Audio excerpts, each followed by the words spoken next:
Hello, and welcome back to another Slim Bits for the KILLROY series. Episode 7 here.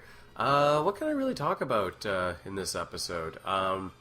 Well, it's the first time that we are introduced to Patrick, the bartender character, who was mainly just created as an excuse for me to do my Irish accent. Yeah, it's funny. He was a character. His main gimmick is that KILLROY can't remember his name, and he'll call him like every Irish name in the book, from like Owen to Colin to Sean to to Seamus to whatever, but without ever explicitly calling him Patrick. That was my attempt to. It's really my first running gag in the series, and whenever I think of a running gag, I can only, the only ones that come to mind are the ones that do it the best, like Arrested Development or Seinfeld, the ones who just make it look totally effortless, and they're classics. And I was very intimidated by that, and I didn't know if I could pull off gags like that. And I kind of shied away from that in the rest of the series. But I wanted to give it a shot. I want to give it the old college try with Patrick. So the premise of this episode is ripped right from the comic books. The divide that the hero will have with his partners when he becomes romantically involved with a villainous character. And really, when I started brainstorming the type of villain that KILLROY would get romantically involved in, or which villainess would romantically compromise KILLROY, my mind instantly gravitated towards the cat-themed cat burglar villainess that you'd see quite often in comics. Whether it's Black Cat from Spider-Man or Catwoman from Batman.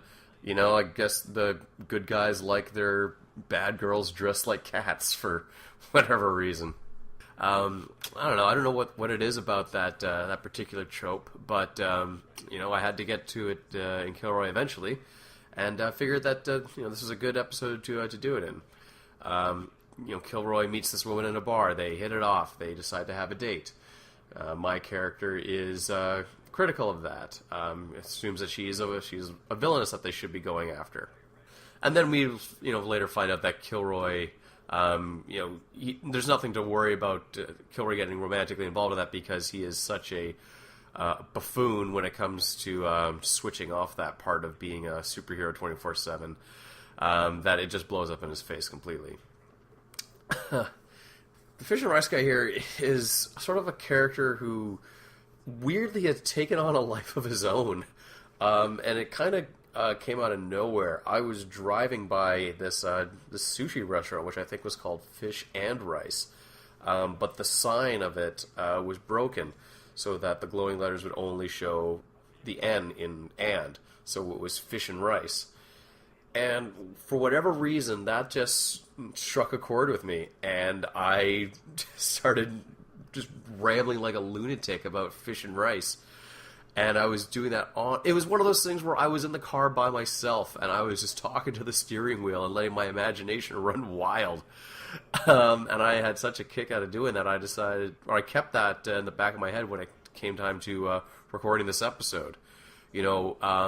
My character is put in charge of looking after or taking care of crime while KILLROY's on his date, and he had to run into some trouble, some insurmountable trouble. But rather than him come up against a villain, I just wanted him to come up against a really strange, a really strange character, and that was the Fish and Rice guy.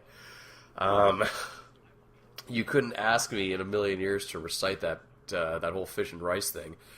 Because it wasn't all done in one go. I mean, part of it was, but a lot of it was just me recording a rant and then taking a break from it, and then coming back and recording another part of that rant in that same cadence. And I don't know where it came from. I was just letting my mind run wild. The voice of Gloria and later on Lynx was done by the same person, my cousin Carolyn. I've learned the hard way. When I get friends and family to do voice work, they typically don't have a lot of experience handling a microphone or knowing how to speak into a microphone, how to project, how to watch their P sounds and their B sounds and their breathing. And honestly, that's not a big deal. It just means that I have to spend a little bit more time trying to coach them through it, and less time like actually getting down to recording the actual lines. I have to be both a director and a instructor. But with my cousin Caroline, because she did a broadcasting course and works in radio and is a singer, I knew she'd be. I knew I wouldn't have much of a problem with her, and so she was a very good get for the part. Anyways, thanks again for watching. Bye.